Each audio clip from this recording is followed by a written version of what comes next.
Juliette Kiwan, doctorante au Centre de recherche de gestion à l'École Polytechnique. Et je suis donc bien accompagnée à mes côtés de Olivier Girard, président Accenture France et Benelux, et de Éric Labaille, président de l'École Polytechnique. Ensuite, Thierry Rénat, directeur de la chaire, finira par clôturer cette conversation. Je vais tout de suite lancer la conversation donc, avec nos deux invités sur une première question qui est quels sont les événements marquants, selon vous, liés entre la technologie et le développement durable qui, dans votre carrière ou même d'un point de vue personnel, qu'est-ce qui vous a marqué entre technologie et développement durable en prenant cette question dans un sens large, c'est-à-dire impact économique, social, sociétal, environnemental, bien sûr.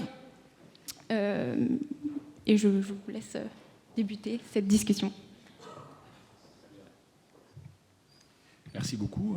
Bonjour à tous ou bon après-midi.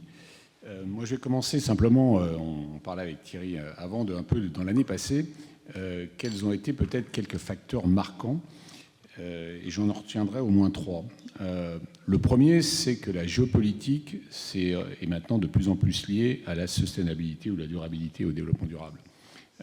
Et on l'a vu de façon très importante, à la fois par la crise énergétique, ou en tout cas les évolutions énergétiques, où je pense que le concept de souveraineté dans le développement durable est apparu. Ce qui n'était pas forcément le cas il y a encore 2 ou 3 ans. On pouvait avoir des questions de défense, de sécurité, mais après on avait les questions de développement durable qui étaient liées vraiment à l'élément climatique. Et aujourd'hui, je pense qu'on a parlé dans l'année passée de est-ce qu'on aurait de l'énergie, on a parlé de plus en plus de stratégie énergétique, et puis de dépendance énergétique. Et donc cet élément de comment est-ce que l'énergie impacte à la fois la disponibilité et puis le prix de l'énergie est devenu quelque chose de prégnant et qui impacte fondamentalement un des axes majeurs des questions de développement durable qui sont autour du mix énergétique, de la stratégie énergétique des années à venir. Et donc ça, je pense que c'est un élément marquant, en tout cas il y a une évolution importante à ce niveau-là. Le deuxième élément que je mentionnerai, c'est l'IRA de Joe Biden, puisque là, on n'est plus uniquement sur la stratégie, on est aussi sur la transition. Et on sait que dans les questions de transition, enfin de développement durable, si je reprends moi la big picture, à la fois avec l'élément technologique, climatique et sociétal, une grosse question, c'est comment est-ce qu'on finance la transition ? Et tout le monde en parle depuis pas mal de temps. Et là, il y a très clairement un des grands acteurs mondiaux qui a pris une position avec des dizaines, centaines de milliards qui le met sur la table, à la fois pour développer son industrie, mais aussi développer et verdir l'industrie à venir. Et ça, c'est aussi pour moi un élément majeur, puisqu'on voit bien l'Europe maintenant se cherche un petit peu en disant finalement comment est-ce qu'on répond. Et donc la question, là, est-ce qu'il y a de nouveau une prime à prendre des approches vraiment très proactives sur le financement, l'incitation à verdir les comportements, verdir la production, verdir l'énergie. Donc ça, c'est 2 éléments, peut-être macroéconomiques. Puis après, j'en donnerai un troisième qui, lui, est un petit peu différent, mais qui va nous rapprocher un peu de Polytechnique et des talents. C'est le fait que, pour moi, dans l'année passée, les maths sont redevenus au centre, en fait, de la discussion. Les maths, et au sens général, l'ingénierie, et le fait d'avoir besoin de compétences en sciences et en technologie si on veut adresser le développement des sociétés dans le futur, et en particulier le développement durable et les innovations technologiques. On l'avait peut-être un petit peu perdu de vue, même si tout le monde travaille dessus. À l'École Polytechnique, on travaille énormément à toutes les formations pour continuer, mais c'est devenu, je pense, une prise de conscience sociétale. Elle est peut-être plus européenne, française, européenne, mais que l'on a un déficit de talent, et donc que l'on doit à la fois accroître notre nombre de talents dans ce domaine, puisque ce sont eux qui vont apporter en tout cas une partie des solutions aux questions de développement durable. Et puis deuxièmement, ça impacte toute la chaîne, puisque quand on parle des maths, c'est pas l'École Polytechnique, c'est toute la chaîne d'enseignement, et en quoi les mathématiques sont importantes, d'ailleurs pour tous les rôles, pas uniquement les rôles des ingénieurs. Et ça, je pense qu'aussi on a passé une étape qui, je pense, va nous permettre de faire des évolutions dans l'année à venir, en tout cas en termes de nation ou en termes de société. Donc voilà, juste pour commencer peut-être, et on va laisser Olivier aussi réagir, et je reviendrai peut-être sur des éléments technologiques plus tard, mais en tout cas 3 éléments qui m'ont marqué cette année, impactant en fait plusieurs des questions et des directions sur avoir un monde durable dans les décennies à venir. Merci Eric, bonsoir à tous. Je complète en prenant la même question sur, je l'avais lu comme les faits marquants liés à la technologie, et j'ai pris un pas supérieur à celui de la dernière année, mais au moins des 3 dernières années. Je l'ai regardé sous les 3 angles. Qu'est-ce que la technologie a changé dans le monde économique ? Qu'est-ce qu'elle impacte dans l'univers social et dans les questions sociales, et sous l'angle environnemental, évidemment. Sous l'angle économique, pour faire très court, la technologie, en particulier au moment du Covid, a apporté un nouveau mot dans le champ lexical économique, c'est le mot résilience, qui appartenait à un autre univers. Et aujourd'hui, c'est un mot nouveau. On utilisait de temps en temps le mot agilité, mais résilience, ce n'est pas tout à fait la même chose. Je ne reviens pas dessus, je ne vous apprendrai rien. Comment les économies du monde ont assuré, grâce à la technologie, grâce au cloud, à la cybersécurité, grâce aux outils de télétravail, du jour au lendemain, au moment du Covid, une certaine continuité de service. 30% de l'économie française s'est mise à télétravailler du vendredi au lundi.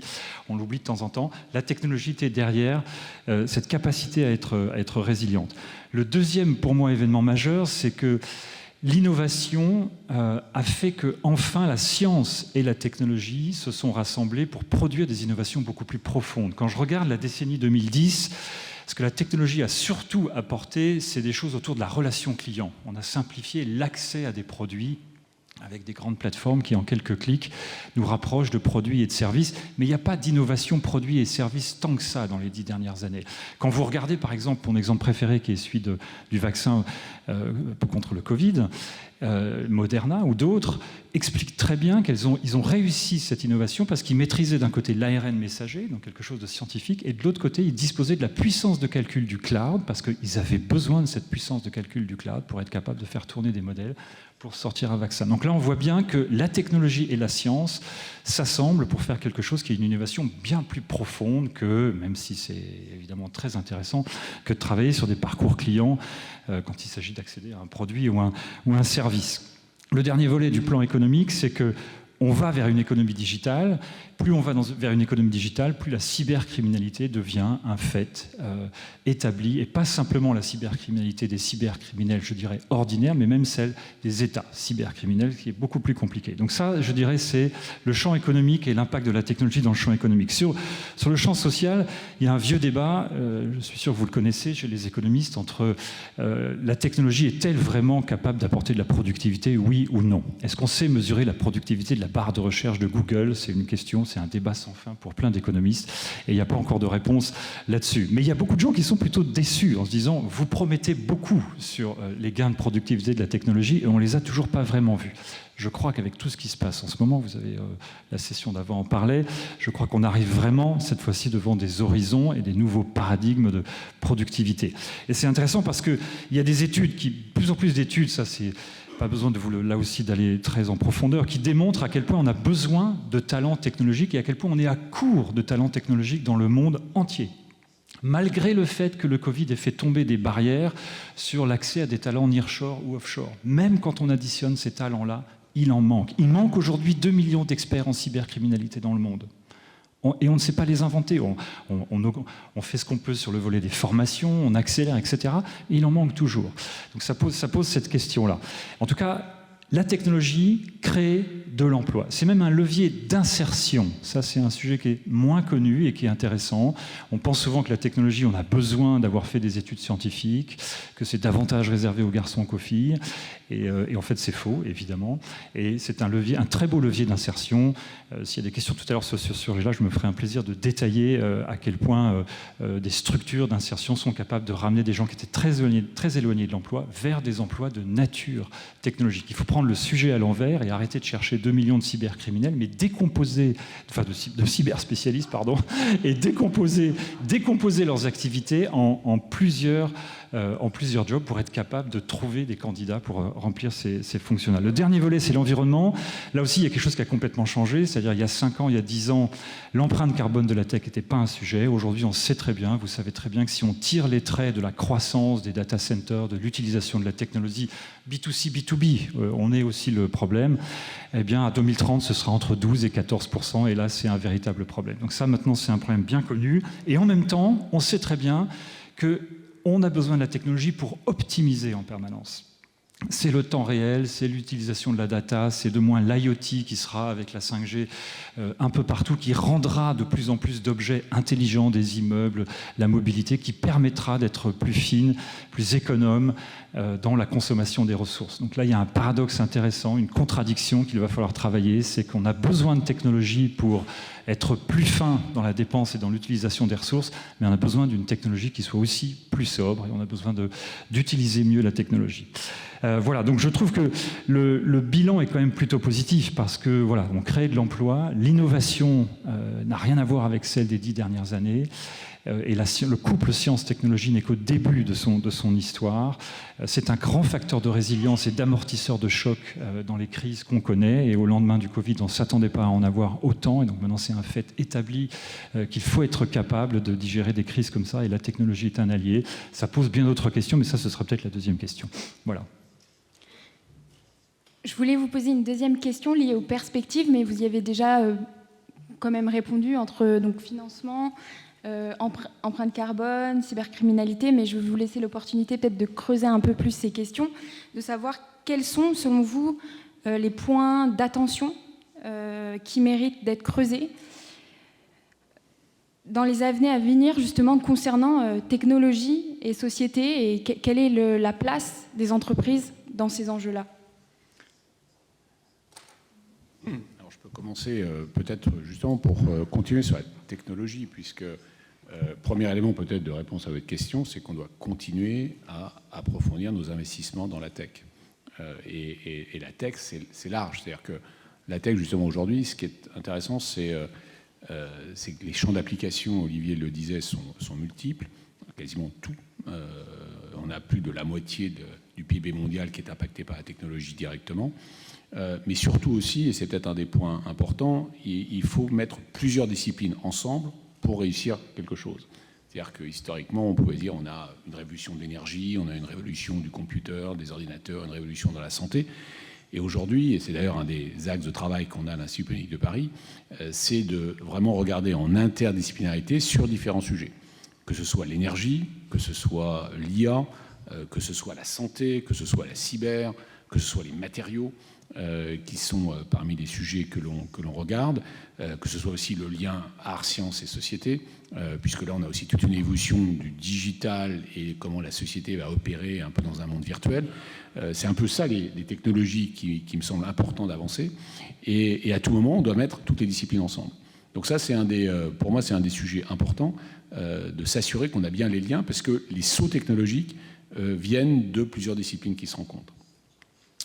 Le deuxième élément, c'est que je pense qu'un des points que je mentionnais tout à l'heure, c'est l'élément de souveraineté est devenu un élément de plus en plus important. Alors dans souveraineté, déjà, soyons clairs, ça ne veut pas dire protectionnisme. Souveraineté, c'est est-ce qu'on est capable justement d'impacter son futur avec ses compétences ? Est-ce qu'on a en tout cas la liberté d'avoir accès aux bonnes compétences pour justement impacter son futur ? Et donc ça, on peut le faire soi-même, on peut le faire en alliance, on peut le faire, et de nouveau, ça va mettre la question de l'Europe, peut-être un des points importants que j'aimerais soulever, c'est que pour une grande partie des défis technologiques, la bonne échelle, en tout cas, on a besoin d'une échelle européenne. Il y a des choses que l'on peut faire seul, mais en fait, on se rend compte de plus en plus que c'est le fait d'avoir le réseau européen, l'écosystème européen, qui fait qu'on est compétitif versus les investissements américains, qui généralement ont 1 à 2 zéros de plus que nous, ou les investissements chinois, qui jusqu'à maintenant étaient à parité et commencent à avoir aussi 1 zéro de plus dans leurs investissements. Et donc là, la question de comment est-ce que l'Europe, autour des domaines que je mentionnais tout à l'heure, eh bien, arrive à atterrir sa taille critique et puis une dynamique à la fois de production et de marché qui permettent de développer ces technologies à la bonne vitesse, à la bonne échelle, me semble un élément, en tout cas, important. Et peut-être le troisième point que je mentionnerai, c'est la question et là on relie technologie, entreprise ou même institution, c'est l'évolution des modes de travail. Puisque on voit bien, alors il y a eu un impact Covid, il y a un impact technologie, mais on voit que la façon de travailler est en train d'évoluer. Je suis sûr que la table ronde précédente a dû parler de l'impact de l'AI, de ChatGPT, etc., sur maintenant les knowledge workers, pas uniquement les blue collars, mais vraiment les knowledge workers, donc ceux qui ont justement de des travers de la connaissance. Et donc on voit bien qu'aujourd'hui, il y a beaucoup de réorganisations, beaucoup de métiers qui vont évoluer. Et là, ça demande une attention très, très importante pour à la fois faire évoluer ces métiers, faire évoluer ces modes d'organisation, et puis former. C'est là où on retrouve la formation, et pas la formation initiale, mais la formation la plus continue, qui me semble, en tout cas, dans une optique de développement durable et d'impact des technologies sur les modes d'organisation, une question de plus en plus importante. Merci Eric. Je complète avec un chiffre d'abord pour confirmer que l'économie devient et va devenir de plus en plus digitale. C'est un chiffre assez vertigineux, même si dans sa présentation il est faible. Aujourd'hui, en 2023, les dépenses tech dans le GDP mondial, c'est 6,5%. Les études montrent qu'en 2030, ce sera 8,6%. Il n'y a pas beaucoup de secteurs d'activité où on bouge de 2 points le GDP mondial en moins de 10 ans. Donc ce chiffre-là, il dit surtout la vitesse de cette transformation-là qui est absolument considérable. Et j'ai essayé de résumer pour moi les grandes questions sociétales qui se posent quand on regarde cette transformation qui est devant nous, et encore une fois qui porte, c'était mon propos précédent, qui porte énormément de choses positives. Donc il y a des alertes, il y a des questions qu'il faut traiter avec le plus grand sérieux. 3 ou 4, il y en a une, je ne sais pas si je la divise en 2. Il y a une question d'acceptation dans la société qui se pose. Et il ne faut pas la négliger. Et ça passe par, non pas la formation, mais une éducation. On utilise quelque chose chez Accenture que j'aime bien et que j'ai partagé avec beaucoup de mes clients. On a appelé ça le TQ, le quotient technologique. C'est-à-dire le fait de dire que tout le monde dans la société aujourd'hui doit comprendre les mots qu'on n'arrête pas d'utiliser dans les journaux à la journée longue sur qu'est-ce que c'est qu'une intelligence artificielle. C'est un mot qui peut faire peur. Qu'est-ce que c'est que la cybercriminalité? Qu'est-ce que c'est que le machine learning, etc. Et donc on forme l'intégralité des collaborateurs d'Accenture, y compris des gens dont la technologie n'est pas le métier premier, pour qu'ils aient tous plus qu'un vernis sur ce que ça veut dire, sur ce que c'est que la technologie et sur les impacts de la technologie. Et donc, je pense que c'est quelque chose qu'on devrait faire à l'échelle sociétale. Donc, il y a un premier sujet, c'est l'acceptation. Il y a un deuxième sujet, c'est la maîtrise. La maîtrise des intelligences artificielles, la maîtrise des questions d'éthique qui se posent autour des intelligences artificielles et la maîtrise, évidemment, de l'impact carbone. Donc là, il y a plein de gens qui travaillent sur tout un tas de chartes. On a nous-mêmes nos propres chartes, mais je dirais le rôle de l'entreprise qui faisait partie de la question, c'est moins d'écrire la charte que de l'appliquer, évidemment, le plus fermement possible. On peut contribuer à l'écriture des règles, mais notre rôle premier, c'est d'être exemplaire dans l'application de ces chartes. Le troisième grand point, si on va vers une économie, et on y va vers une économie qui est beaucoup plus digitale, la question de la confiance se pose. J'oppose pas, mais c'est complémentaire, pardon. La question de l'acceptation qui est plutôt passive, et la question de la confiance qui fait de soi un utilisateur actif de cette économie digitale. Ça ne fonctionne que s'il y a la confiance. Un des grands sujets de la prochaine décennie, ce sera l'identité digitale et le fait qu'on passera d'une époque, Internet a une vingtaine d'années, où l'identité digitale est un objet aujourd'hui technologique qui n'est pas encore un objet de confiance absolue. Il faut qu'on règle ce problème-là. Aujourd'hui, vous avez tous un identifiant et un mot de passe par site, et vous avez tous une application pour gérer vos mots de passe ou un petit carnet avec tous vos mots de passe.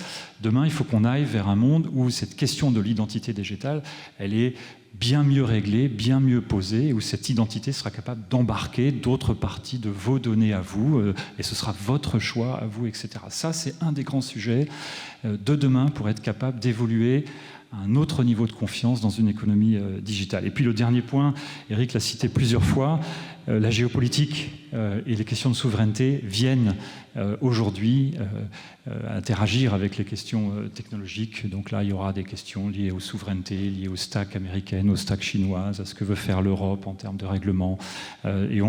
Et je pense ici qu'il y a une occasion européenne. Je me souviens des années où on lançait RGPD et où tout le monde criait en disant l'Europe va prendre du retard, ce sera un retard parce qu'on sera moins capable de tester, on ne sera pas dans les grands nombres, etc. Ça va freiner les entreprises dans leur façon de tester un certain nombre de choses. Aujourd'hui, quelques années après, il y aurait un bilan RGPD à faire qui sera très positif. Parce qu'aujourd'hui, les grands Américains ont regardé les expériences RGPD et se sont dit, en fait, c'est la bonne façon de faire parce que le mot confiance est le mot le plus important dans une économie digitale et parce que ce sujet-là a permis de mettre plus de confiance dans les transactions entre les utilisateurs et l'économie digitale. Voilà, donc des grands sujets devant nous, des grandes promesses, mais des grands sujets devant nous. Donc par vos interventions, on comprend bien toute l'étendue des défis et des enjeux qui sont à venir sur la question des technologies. Donc j'en ai pris quelques-uns, donc les travailleurs, les emplois, la question de la croissance économique, les impacts environnementaux, la sécurité avec la cybercriminalité, également la gouvernance à l'échelle européenne, l'acceptation aussi sociétale de ces innovations et de ces technologies, l'éthique bien évidemment, et puis la question des financements dont vous avez parlé, Eric, à plusieurs reprises. Peut-être est-ce que vous voulez clôturer par un dernier mot, une dernière phrase ou quelque chose qui vous porte à cœur? Je pense qu'on a encore un potentiel, bien entendu, technologique très important. Alors il y a plein de statistiques. On peut dire quand on pense en tout cas au net zéro 2050, on est, je sais pas, entre 30 et 50% des technologies qui existent. Donc il y a un élément déjà de déploiement, et puis il y a un élément de continuer à innover. Alors innover au niveau fondamental, mais aussi d'innover en termes de produits, de deep tech, d'innovation. On sait aussi que ça, c'est pour être aussi un des points que j'aurais pu mentionner au début, on voit bien qu'on a une accélération du deep tech qui est aussi très encourageante aujourd'hui, en tout cas en France, en Europe, et avec vraiment des nouveaux produits qui sortent et qui vraiment reflètent cette technologie. Donc à ce niveau-là, mon premier élément, c'est qu'évidemment, on a un potentiel très très important, et donc il faut qu'on continue en tant qu'institution de recherche, mais également avec un écosystème justement d'innovation, à continuer à avancer et amener toutes ces technologies du côté de produire, en tout cas contribuer au net zéro. Le deuxième élément, c'est qu'on a un défi de passer à l'échelle. Alors ça, c'est peut-être un petit peu moins du côté des institutions d'enseignement et de recherche, c'est plus au niveau des entreprises, des gouvernements, puisqu'on voit bien, on l'a vu même sur l'AI aujourd'hui. L'AI, ça se développe beaucoup, mais il n'y a pas encore eu l'accélération dans les entreprises de passage à l'échelle des proof of concept qui ont été faites. En tout cas, ça commence. On avait fait un rapport il y a quelques temps là, pour Dubaï sur où en était la France à ce niveau-là. On a quelques domaines, la sécurité bien sûr, les transports, la banque, la santé, dans lesquels il y a des éléments à l'échelle. Eh bien, comment est-ce qu'on passe à l'échelle dans 80% d'une entreprise ou 80% d'un secteur d'activité sur l'utilisation justement de ces dernières technologies pour soutenir le développement durable, soutenir le passage au net zéro. Pardon, c'est le son. Le son n'est pas bon, pardon. Là, je vais être plus près du micro alors. J'essaie de demander à la régie de monter le son, voilà. Mais donc mon deuxième point était sur le passage à l'échelle, puisque même si dans mon premier point, on a encore beaucoup de technologies à développer, il y a aussi simplement un élément de passage à l'échelle. On le voit d'ailleurs dans les énergies renouvelables, on le voit dans les AI. Enfin, on peut reprendre les 4 ou 5 domaines que je mentionnais tout à l'heure. Il y a un passage à l'échelle à faire, et là, c'est l'affaire de tous d'ailleurs. Le troisième élément, et Olivier parlait tout à l'heure d'acceptation, il y a une acceptation des technologies, il y a aussi un peu du management du changement à faire au niveau sociétal sur comment est-ce qu'on accepte les coûts induits du passage au net zéro. On sait tous, on a vu les augmentations de prix à un moment, on crée les gilets jaunes. On sait tous que le pricing est important. Quand on écoute, bien entendu, Jean Tirole et tous les grands économistes, on sait qu'il y a un élément pricing très important pour influencer les comportements. Eh bien, est-ce qu'on a vraiment complètement été au bout des réflexions sur comment est-ce qu'on manage le changement des comportements, des investissements, des soutiens étatiques sur faire évoluer pour qu'à la fin, on ait un net zéro dans une vingtaine d'années. Et là, pour moi, c'est aussi vraiment, alors là, les sciences sociales, les sciences économiques sont à la manœuvre pour nous aider à ce sujet-là. Alors, je sais que le gouvernement français travaille dessus, européen également, mais pour moi, c'est quand même une des questions que je pense qu'on n'a pas encore complètement craqué, si je veux, en termes de résolution de problèmes.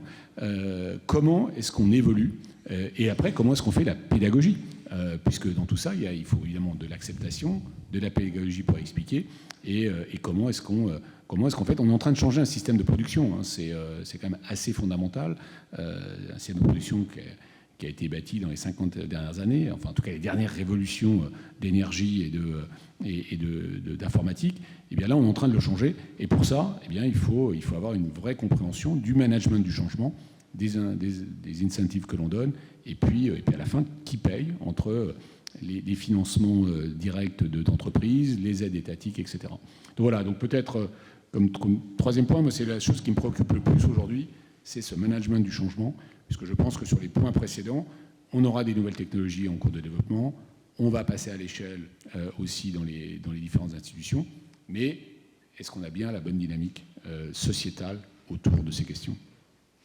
Alors très en complément avec toi Eric, et j'espère que vous m'entendez bien, peut-être trois points très rapides. D'abord une lecture du cycle.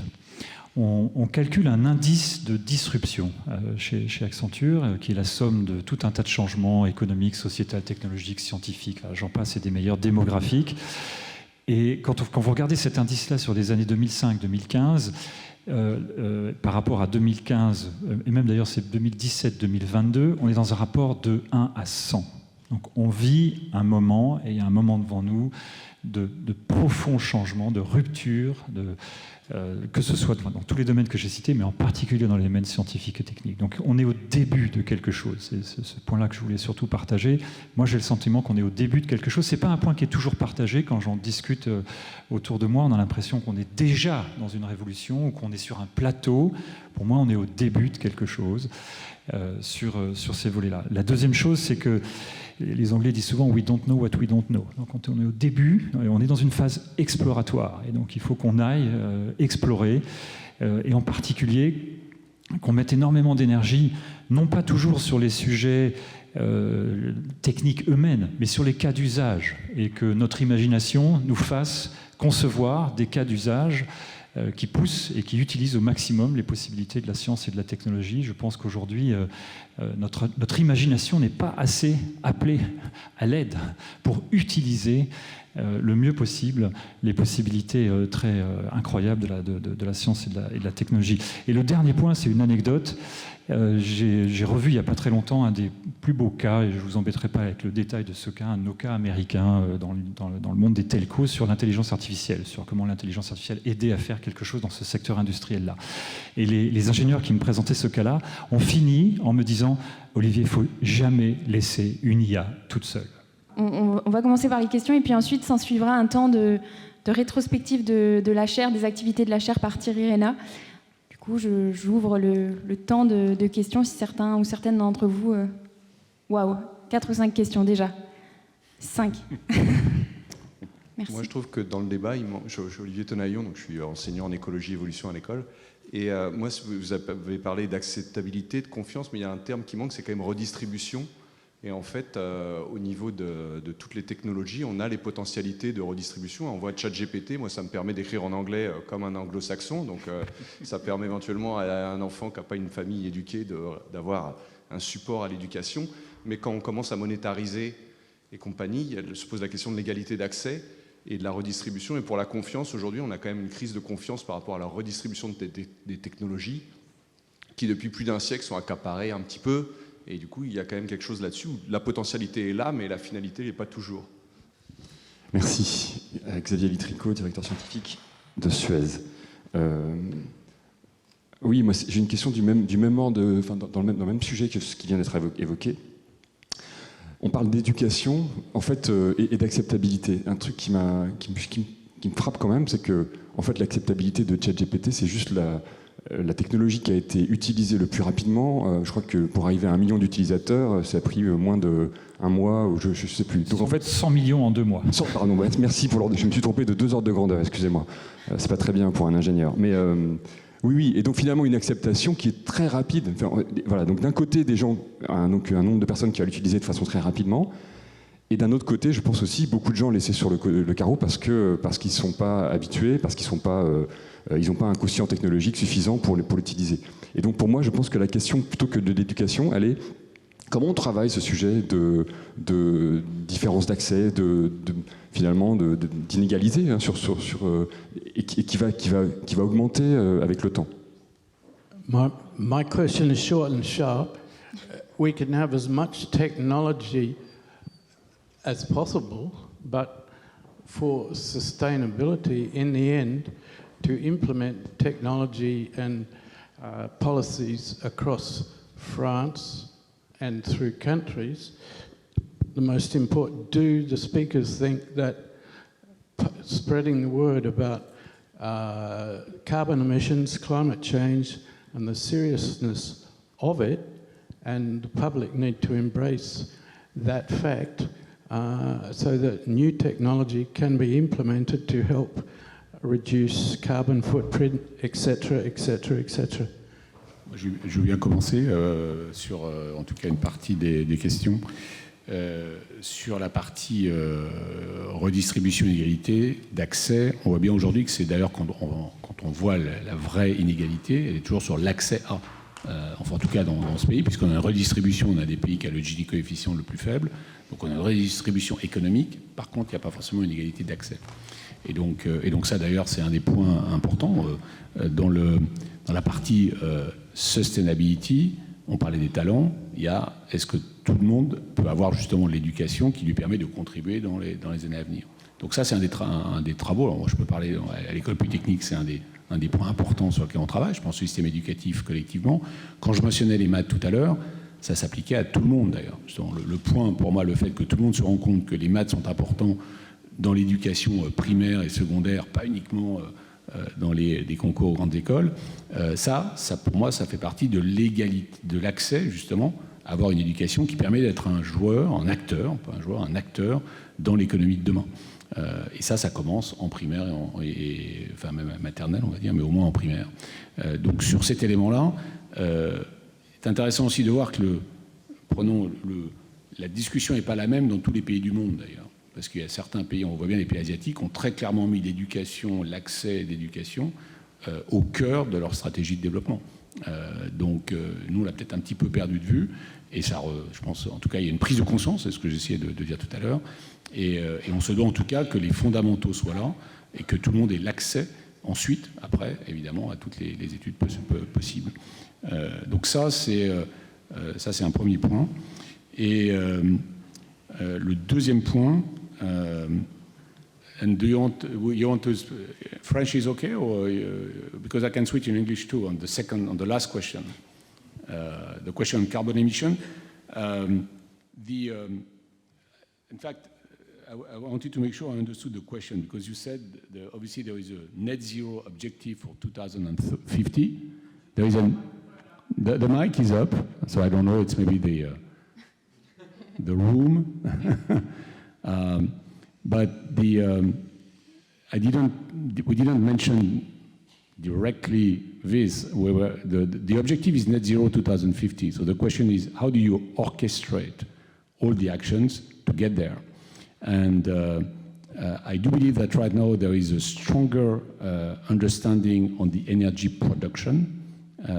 And I would say the geopolitical evolution, I think, has made more people understand that sovereignty in energy, as well as decarbonation of the energy, at least was linked. There is a good link to be made of investing, obviously, in wind, in photovoltaic, or in nuclear. So from that standpoint, I think there's been an acceleration of the understanding and the acceptation that we needed to shift our energy production. And if you shift your energy production, you do already a big deal, a big move toward the net zero of 2050. The other element, it's why I mentioned that also, I do believe that right now we don't have a systemic view operationalized in terms of how to get there. And that's a question about the change management I raised. We need to do more work in terms of how do we get the path operationalized. There are plenty of views of strategically, yeah, if we shift A, B, C, D, we get there. But I don't think it has been operationalized country by country or at the European level. So this is where I would put a lot of emphasis. I think the government in France is working on that. There's been a dedicated team at the Prime Minister's office working on this. But more globally, how do we understand that we have an operational path? We know that in companies, usually you have an operational path on your strategy. The question right now is how do governments decline or at least develop an operational path to get there? Peut-être en complément sur la question de la redistribution, l'exemple que je citais tout à l'heure le fait qu'on doive former et construire des talents parce qu'on en a davantage besoin, on doit élargir complètement aujourd'hui les terrains sur lesquels on cherche. Quand on regarde sur les 5 dernières années, ce qui s'est passé sur l'enseignement de la technologie en France, on a vu apparaître tout un tas de nouvelles écoles que vous connaissez sûrement, mais qui arrivent tard dans le cursus, quoi. Il y a d'autres pays qui ont regardé ce sujet-là bien plus tôt. Alors, je ne suis pas un spécialiste de l'éducation, mais j'ai entendu dire que les vocations pouvaient se cristalliser à 12, 13, 14 ans. Et déjà là, si on n'a pas planté quelques graines sur le fait de dire « vous pouvez avoir un métier dans la tech », eh ben c'est trop tard, on s'est déjà fermé beaucoup de portes. Donc je pense que un des premiers leviers pour insérer et pour élargir la base potentielle de candidats pour travailler dans la tech, ce qui serait une façon de régler le problème de la redistribution, c'est d'intervenir bien plus tôt dans les écoles sur ces métiers-là. Et il faut aussi que les métiers de la tech réorganisent la façon dont ils les font. C'est mon exemple dont on le fait, c'est mon exemple des cyberspécialistes. Ils n'existent pas, donc on doit bien adresser le problème différemment. Ça veut dire que leur métier aujourd'hui, c'est peut-être 5 tâches, et ces 5 tâches-là, il faut les décomposer sur 3 personnes. Et donc il faut réfléchir au problème différemment, non pas en fonction seulement du besoin, mais en fonction des étudiants et du collège qu'on a en face de nous. Moi, je pense que le TQ, ça reste une bonne idée. C'est-à-dire, aujourd'hui, le fait d'éduquer beaucoup plus largement des pans de la société sur ce que c'est que la technologie et donner un vernis à tout le monde, je pense que c'est aussi un levier qui contribuera à travailler cette question de l'insertion. Sur la sustainability, il y a un paradoxe auquel nous on est confrontés comme entreprise, c'est-à-dire qu'on passe notre temps à dire à nos clients utilisez davantage de data, vous serez plus fin dans la lecture de votre business, de ce que vos clients veulent, dans votre prise de décision. Et donc on encourage l'utilisation et la consommation de la data, qui est le premier vecteur d'impact carbone, parce que c'est ce qui fait qu'on a besoin de plus en plus de serveurs. Il y a une partie professionnelle, la partie privée, ça c'est nous, ça c'est un autre sujet. Il faut nous aussi qu'on apprenne à utiliser différemment la technologie, donc il y a une vraie question d'usage. Et donc on doit réussir à continuer à délivrer la même valeur, mais sans utiliser aujourd'hui ce qu'on a fait par facilité dans les 20 dernières années, parce que la question de la ressource était moins posée. Et maintenant que cette contrainte est là, il faut la prendre en compte pour imaginer d'autres façons de délivrer la même valeur. Il y a des questions, aujourd'hui on travaille sur ce qu'on appelle des algorithmes low data, c'est-à-dire qui ont moins besoin de profondeur, d'historique pour trouver des corrélations, pour trouver des insights, etc. Et on n'est qu'au début de ça, parce que la question est malheureusement arrivée peut-être trop tardivement sur la planche à dessin des ingénieurs. Mais donc voilà, elles sont en train d'être adressées et je suis assez positif sur le fait, je vois bien les gains qu'on fait chaque année sur ces questions-là. Il y a 5 ans, on disait, vous devez conserver X années, de plus en plus de données internes, externes, pour pouvoir avoir des échantillons et pour travailler sur un certain nombre de choses. Aujourd'hui, on n'est déjà plus du tout dans ces discours-là. Donc cette espèce de frugalité dans la façon dont on va travailler, en particulier le sujet data, c'est un des grands leviers. Il y a d'autres leviers sur l'allongement de la durée de vie du hardware, mais tout cela, vous les connaissez aussi, sur l'économie circulaire liée à ces sujets-là. Je pense que c'est des sujets bien connus. Le sujet le plus complexe, c'est celui de la data. Merci. Peut-être 3 dernières questions ?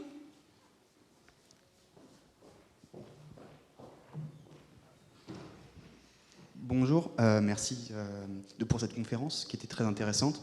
Vous nous disiez qu'il faut plus d'ingénieurs, faire des vocations pour les ingénieurs, mais comment on se démarque en Europe, en tout cas, enfin plus précisément aussi en France, face à des pays qui forment des centaines de milliers d'ingénieurs chaque année, notamment la Chine et l'Inde, face à la France qui, elle, en forme seulement quelques milliers. Bonjour. J'avais 2 questions. La première, vous avez en partie répondu, mais tout à l'heure, vous aviez proposé de développer la technologie comme levier d'insertion plutôt que comment amener les gens vers l'utilisation ou la capacité à participer à la production de la technologie. Et ma deuxième question concerne la sustainability pour le coup. On a énormément parlé d'impact carbone, d'empreinte carbone, d'impact climatique. Quid des autres pans des impacts environnementaux? Je pense à des indicateurs comme resource depletion, notamment sur les matériaux rares. qui sont nécessaires à la production du hardware, également aux impacts du changement climatique et environnemental sur la production de technologies. Je vais prendre l'exemple des sécheresses dans des régions où il y a de la production de supraconducteurs. Est-ce que vous avez des éléments à partager sur ces sujets? Merci. Thank you very much for a very interesting discussion. Just a follow-up on the systemic perspective of the technologies. So my observation is that many of these technologies are developed very much in detail, very much in silos, because they have to have very deep domain knowledge to be developed.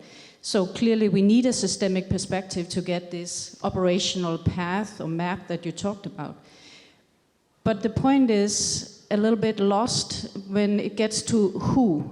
And I would like you to elaborate on that, and maybe both of you, because as I see it, we both need the companies to help developing the technologies, but we need also an overarching framework to get this map developed. So what are the possible combinations of stakeholders, of policymakers and companies? How do we bring them together to actually come to the right combinations of technologies to get to the net zero or whatever is possible in the shorter term? Thank you. Je peux commencer sur la partie ingénieur. On est à peu près à 40 000 ingénieurs en France. Je pense que le point c'est comme c'est pas la quantité, on a besoin de plus d'ingénieurs pour développer le pays, c'est très bien. Après, on dit 60 000, 70 000, et puis il y a toutes les compétences technologiques qui sont aussi nécessaires dans les masters de recherche, dans les doctorants, enfin voilà, donc il y a tout un degré de connaissance qu'on doit développer. De nouveau, ça va être une question de qualité versus les millions du côté de Chine. Le montant n'est pas la question. La question, c'est plutôt est-ce qu'on a suffisamment et est-ce qu'ils sont au bon niveau. Et là-dessus, on a plutôt une tradition engineering française plutôt bonne. Et c'est là où, d'une certaine mesure, et c'est intéressant quand je discute avec mes collègues danois, hollandais, j'étais là, je préside Eurotech actuellement, avec la TUM, avec DTU, avec TU Eindhoven, le PFL et puis le Technion. J'ai eu une discussion avec les présidents ce matin.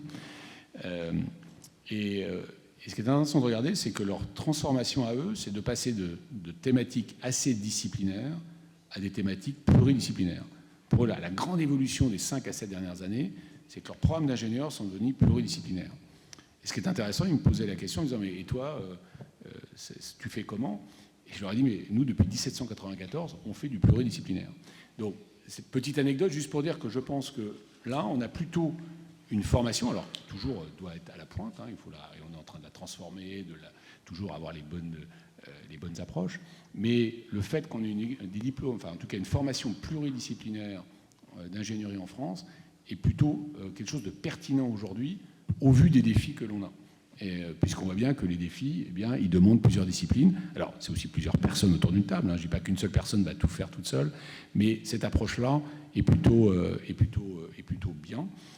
Il faut continuer à assurer la perspective internationale, que chacun ait une compréhension, parce qu'un élément peut-être que je n'ai pas mentionné, mais il est clair que le développement durable, on ne le résout que dans un contexte mondial. Enfin, pour moi, ça me semble assez évident, puisqu'on voit bien que les émissions, ce n'est pas la France. Évidemment, il faut qu'on s'améliore en France, mais le sujet de résoudre le problème mondial, c'est d'assurer, on a 8 milliards d'humains, et bien le développement de 8 milliards d'humanité avec un net zéro en 2050.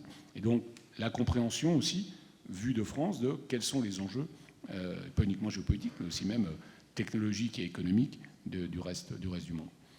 Donc voilà, évolution, peut-être 50% plus d'ingénieurs, continuer la pluridisciplinarité et s'assurer de la compréhension des enjeux mondiaux, pas uniquement des enjeux français, mais ça, les écoles sont sur ce chemin et puis continuent à le faire. Eric, peut-être je complète ce sujet-là. Donc je pense que c'est l'échelle européenne qui est la bonne échelle.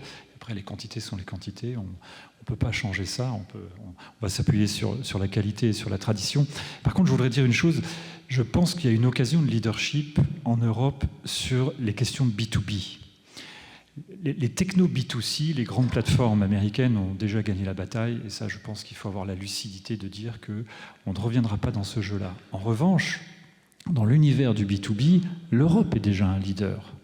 Les deux plus grandes plateformes logicielles européennes, c'est SAP et Dassault Systèmes. Il y a une allemande et une française. Ce sont deux leaders mondiaux dans l'univers du B2B. Donc moi, je pense que s'il y a une bataille qui est perdue, il y a une bataille qui est à gagner. Et donc, sur ces questions-là, l'Europe, elle a une occasion de leadership. Elle est déjà dans une position de leadership, mais elle a une occasion de leadership autour des talents, autour de tout ce qu'elle saura faire dans l'univers du B2B. Voilà. Très bien.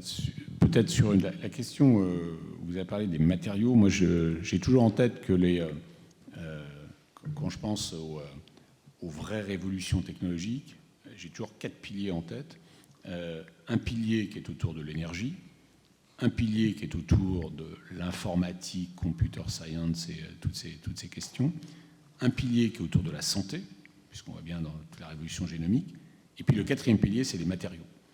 Et on parle souvent des 3 premiers, pas forcément du 4e, parce que là, il y a à la fois une question d'utilisation des ressources mondiales, parce qu'on sait bien qu'on a de nouveau une humanité qui se développe, des ressources de matériaux qui sont finies, au sens vraiment mathématique du terme, et donc comment est-ce qu'on va les utiliser, donc là une question de productivité des matériaux, et aussi comment est-ce qu'on va peut-être inventer des nouveaux matériaux pour remplacer l'utilisation des matériaux parce qu'on n'en a pas suffisamment. Et donc est-ce qu'on crée des choses, est-ce qu'on en utilise, est-ce qu'on les évolue, et donc juste pour dire que l'élément matériaux, et je le mentionnais, en tout cas c'est un de nos centres interdisciplinaires à Polytechnique très important, puisqu'on le voit comme une des réponses, en tout cas dans Sustainability, énergie, santé, informatique, ou en tout cas tout ce qui est autour de maths et informatique, et puis les matériaux.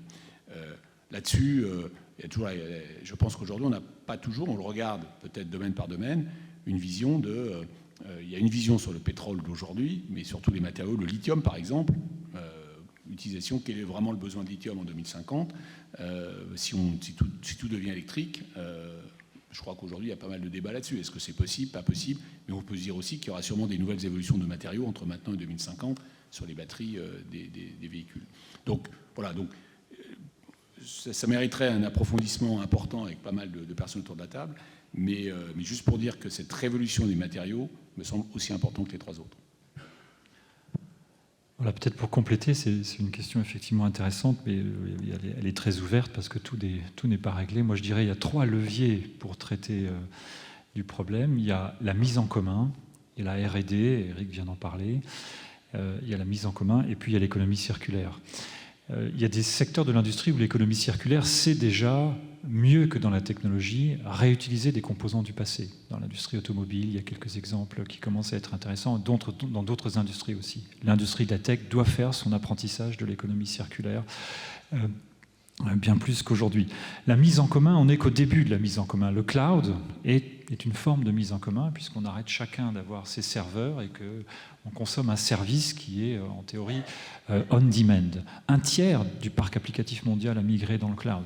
Donc on n'a pas du tout encore mis en commun nos ressources et nos moyens technologiques. Et puis le dernier levier, c'est celui dont Eric parlait, c'est la R&D pour faire évoluer la façon dont on construit et on conçoit les devices autour de la technologie. Donc je pense que c'est les 3 leviers qui seront les principaux pour traiter de cette question-là, la mise en commun, l'économie circulaire et puis la recherche et développement.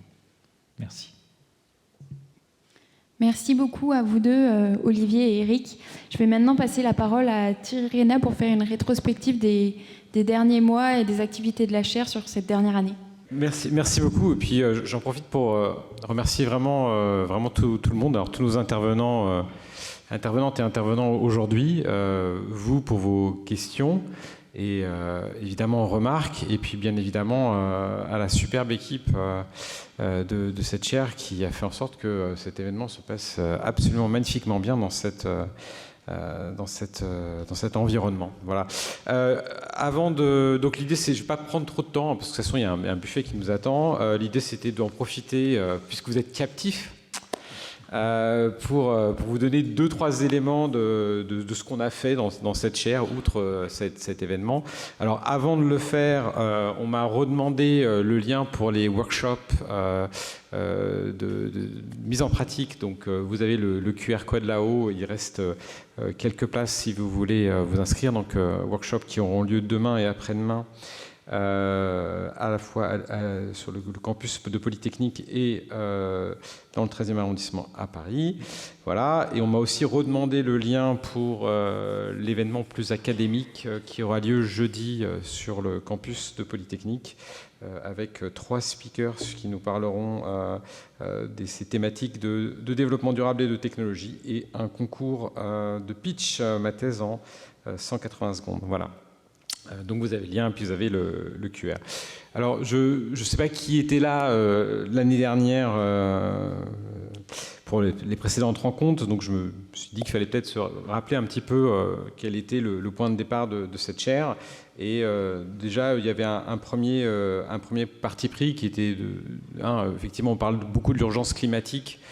C'est effectivement un point qui est tout à fait fondamental et tout à fait urgent, mais pas que. Voilà. Et que, évidemment, on voit bien d'ailleurs que quand on essaie de combattre le réchauffement climatique, les aspects sociaux, et notamment la question de savoir si les individus vont accepter les contraintes qu'on leur donne par rapport à tout un tas de choses qui sont vues comme étant des droits fondamentaux, qu'on a la possibilité d'être mobile, de se déplacer, ne serait-ce que pour travailler ou pour chercher du travail. C'est des questions qui sont fondamentales, donc on ne peut pas traiter d'un côté les côtés environnementaux et de l'autre côté des aspects sociaux. Et aussi, l'intuition qu'on avait, c'était que, évidemment, la technologie n'est pas une solution, la technologie peut être le problème, mais qu'on s'en sortira probablement pas sans une utilisation intelligente de la technologie, mais que cette utilisation de la technologie, elle devait être large et démocratique, et qu'il ne s'agissait pas de pousser de la tech de riches pour des pays de riches. Voilà. Et donc, du coup, il fallait utiliser les sciences et technologies comme étant finalement des choses qui rendaient possible le changement, d'où le nom de cette chaire. Alors, pourquoi une autre chaire ? J'avais expliqué l'année dernière qu'effectivement, notre valeur ajoutée à l'Institut Polytechnique de Paris, bien évidemment, ce sont les sciences et technologies, que nous, on voulait considérer cette question du développement durable comme un continuum entre des aspects sociaux et puis des aspects plus environnementaux, et qu'il nous fallait une approche globale. Voilà, on voulait quelque part, par cette chaire, finalement, d'être un endroit apaisé, dans lequel on puisse avoir des discussions autour de la technologie, finalement, entre deux travers. D'un côté, finalement, une certaine technophobie ambiante, en disant qu'on a trop de tech. Alors, effectivement, on a trop de tech, c'est probablement vrai ici, on ne peut pas dire le contraire, mais quand on voit qu'il y a des milliards d'individus dans le monde qui n'ont pas accès aux technologies les plus basiques, on a encore besoin d'innover beaucoup. Ça, c'est une responsabilité que nous, on a dans nos pays riches par rapport à d'autres. Et puis, d'ailleurs, dans nos pays riches, on a tout un tas de gens pour lesquels il faut innover aussi, avec lesquels il faut innover. Parce qu'il ne faut pas oublier qu'on n'est pas homogène et qu'il y a énormément, justement, de diversité. On en a parlé aujourd'hui. Voilà. Et puis, bien de notre côté, on est bien d'accord que ce n'est pas en faisant des technologies à bout de bras qu'on va résoudre le problème, mais qu'il faut bien réfléchir à ces technologies, en se rappelant bien que finalement l'élément le plus déterminant, on a encore reparlé pendant la dernière table ronde sur l'IA générative, c'est bel et bien les humains qui entraînent en l'occurrence, et que ce n'était pas forcément les technologies les plus coûteuses qui pouvaient être une solution, que les approches low-tech, c'est plutôt aussi pas mal. Voilà. Donc du coup, notre but, c'est de permettre une meilleure connaissance finalement des aspects humains, de ces aspects de changement technologique, d'aider à diffuser les technologies là où elles ont vraiment de l'importance, où elles font une différence, et d'aider aussi les personnes qui prennent les décisions de prendre des choix qui soient durables, au sens de développement durable, en leur fournissant d'autres manières de voir les choses. Et c'était le but notamment de ces conférences aujourd'hui et puis des ateliers qui auront lieu demain après-demain. Voilà. Donc l'équipe finalement, depuis l'année dernière, a bien grandi, puisqu'on finit par être un petit groupe assez complet et puis assez sympa.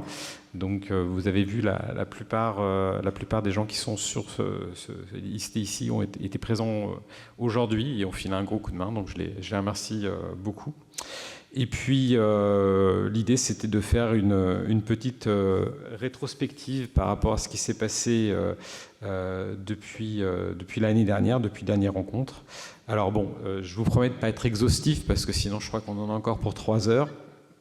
Donc les points plutôt intéressants, plutôt sympas, c'est qu'on a des doctorants qui nous ont rejoints. Alors il y avait des doctorants qui étaient déjà dans la chaire, mais qui étaient sur des financements autres.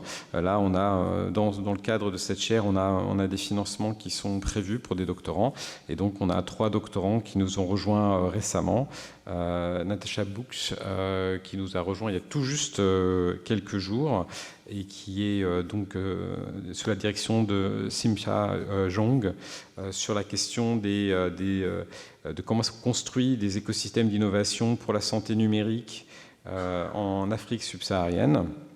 Vous avez eu l'occasion de voir un peu plus tôt Darina Boulatova, qui est sous ma direction, celle de Valentine Georget, et qui s'intéresse sur la question de comment est-ce qu'on réconcilie performance d'entreprise et impact en regardant le rôle des business models et des écosystèmes.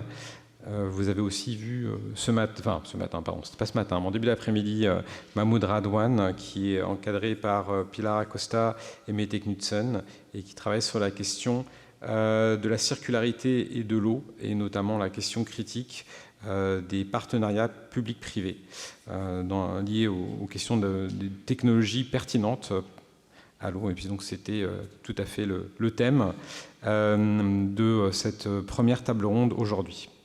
Alors, enseignement, on a fait pas mal de choses et du coup, je ne vais pas vous faire la liste des cours. On a fait des cours spécifiques et puis on a créé des cours augmentés.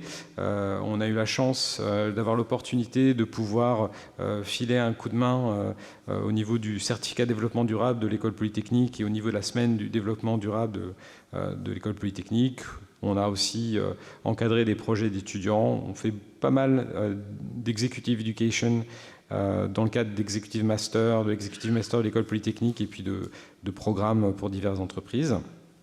Et plutôt que de vous parler de tous les cours, j'avais envie de vous en parler d'un qui me tient particulièrement à cœur, puisque évidemment, contrairement à d'autres pays, en France, nos étudiants sont en général assez bien occupés, donc c'est difficile de rajouter un cours. Et même si on a évidemment créé des cours qui sont liés aux thématiques de la chaire, notre challenge était de finalement ne pas prêcher uniquement aux convaincus, mais de savoir comment est-ce qu'on allait plus loin et comment est-ce qu'on allait toucher des élèves, des étudiants qui potentiellement n'avaient pas forcément envie d'entendre parler de tout ça. Et donc, grâce à l'équipe pédagogique absolument géniale du cours de l'idée au prototype, qui est un cours qui rejoint des élèves de l'école polytechnique d'HEC Paris et de Strat, qui est une école de design, on a eu l'opportunité, en partenariat avec APF France Handicap, d'étendre ce cours. C'est-à-dire qu'au lieu que les élèves viennent chacun avec leur idée d'innovation, à la place, en fait, il y a des vrais besoins, de vrais gens qui ont des vrais besoins, qui sont remontés grâce notamment à Estelle Perrard, que vous avez vu plus tôt. Et donc, ce sont ces besoins qui servent d'impétus pour l'innovation dans ce cours. Et puis évidemment, innover pour des personnes en situation de handicap, c'est pas forcément quelque chose qui est évident. Donc, pareil, en partenariat avec APF France Handicap, ça nous permet par l'intermédiaire de la chaire, de fournir des apprentissages, des occasions, de pouvoir avoir des formateurs qui viennent expliquer le design inclusif, de pouvoir leur donner accès à des dispositifs techniques qui mimiquent le handicap pour les aider à comprendre. Et donc on a un jury avec des stakeholders, voilà. Et donc le dernier cours, parce que c'est la deuxième année, puisqu'on a obtenu du coup cette année des innovations qui permettent d'aider les personnes en situation de handicap à préparer de la nourriture, à avoir accès à un gel douche, à pouvoir manger avec les couverts qui font bien, à pouvoir accéder les plats qui sont à la cantine, s'habiller, ou nettoyer les roues de leur chaise roulante, fauteuil roulant, tout un tas de choses qui peuvent nous sembler à nous extrêmement naturelles, mais qui ne le sont pas nécessairement pour toute une partie de la population. Donc voilà, merci encore une fois à l'équipe pédagogique et puis à APF France Handicap pour nous avoir permis effectivement de faire ce cours. Voilà, et puis on espère pouvoir étendre le concept à d'autres cours. On a fait aussi des challenges étudiants. On a eu un sur le développement durable avec les élèves de deuxième année de l'école polytechnique. Un autre challenge étudiant, cette fois-ci dans le cadre du réseau U7+. U7, c'est en fait une initiative du G7 pour mettre ensemble, pour créer des ponts entre les différentes institutions d'enseignement supérieur dans le monde, pas uniquement au G7. Et donc, ça nous a permis, en partenariat avec des universités d'Afrique, donc HSI Université au Ghana, du Canada avec l'Université d'Ottawa et des États-Unis avec Northwestern, d'avoir des groupes d'étudiants qui nous ont parlé de comment est-ce qu'on pouvait finalement, grâce à la technologie et la multidisciplinarité, adresser des ODD, des objectifs de développement durable. Voilà. Puis la finale, avec tous ces gens très sympas, s'est retrouvée à l'École Polytechnique au mois de juin dernier. Un autre point qui est important aussi, c'est qu'au-delà de l'enseignement, on essaye un maximum de pouvoir interagir avec les entreprises et les acteurs politiques aussi. Les entreprises, c'est aussi les petites entreprises, notamment le fait que nous faisons maintenant partie du programme d'incubation de l'incubateur XOP de l'École Polytechnique. On a eu la chance d'intervenir sur tout un tas de questions pour aider les entreprises à trouver du sens dans ce qui se passait au niveau des technologies émergentes. Alors, cette année, ces derniers temps, ça a toujours beaucoup été autour de ce qui était ChatGPT, évidemment. L'année dernière, c'était plus autour du métaverse. Et donc, ça, c'est notamment, on avait, grâce à l'Institut de l'entreprise, eu des occasions de discuter avec des gens à un très haut poste dans les entreprises françaises sur les questions de l'impact de l'IA. C'était très intéressant.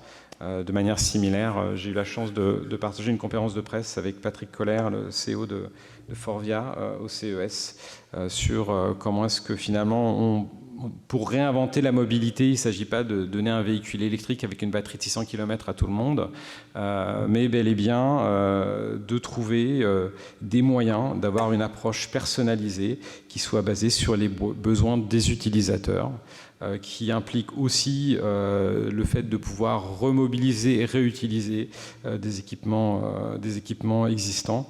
Voilà. Et donc pour ça, évidemment, il faut impliquer les utilisateurs. Et dernier point, on a eu aussi le bonheur et l'honneur en fait d'être invité à l'Assemblée nationale pendant le premier sommet de la mesure d'impact. Pareil aussi en partenariat avec l'Institut de l'entreprise. Et pour finir, après je m'arrête, je voulais revenir un petit peu sur nos activités de recherche. Donc on a essayé d'être moteur par rapport au monde académique en essayant de faire en sorte que les thématiques de la chaire soient plus représentées. On a notamment fait un spécial track, du coup, le nom m'échappe, une session thématique lors d'une des plus grosses conférences françaises de management stratégique sur l'industrie du futur. On a aussi proposé un numéro spécial dans une des revues françaises dédiées à l'innovation, qui est une des mieux classées, voilà, sur l'innovation responsable. Et donc cet appel à papier sur l'innovation responsable nous a conduit à faire un workshop académique au campus de Polytechnique en novembre dernier, avec 25 papiers présentés et 50 participants. Et puis comme d'habitude, on mélange des aspects académiques avec des aspects praticiens. Donc on a eu une table ronde avec un certain nombre d'entreprises. Voilà, on travaille sur la ruralité, on fait pas mal de choses. D'ailleurs, je vais passer parce que je me rends compte qu'on fait beaucoup trop de choses. Et je voulais juste simplement finir par un petit peu de lecture. Et puis pour faire plaisir à Eric quand même, on a fait un workshop, on a aidé à notre petite échelle à organiser le workshop sur la sustainability de l'Eurotech Alliance qui s'est passé il y a juste quelques jours. Voilà. Un peu de lecture, puisque du coup, au-delà des publications académiques que la chaire fait, j'ai pensé que ça valait peut-être le coup plutôt de vous parler des publications au grand public, notamment un article dans Harvard Business Review France sur l'emploi inclusif, voilà, avec mes collègues Edwina Kaplani et Sarah Lourdes. Donc là, le QR code, si vous voulez avoir la joie de lire cet article dont il a été question dans une table ronde un peu plus tôt aujourd'hui.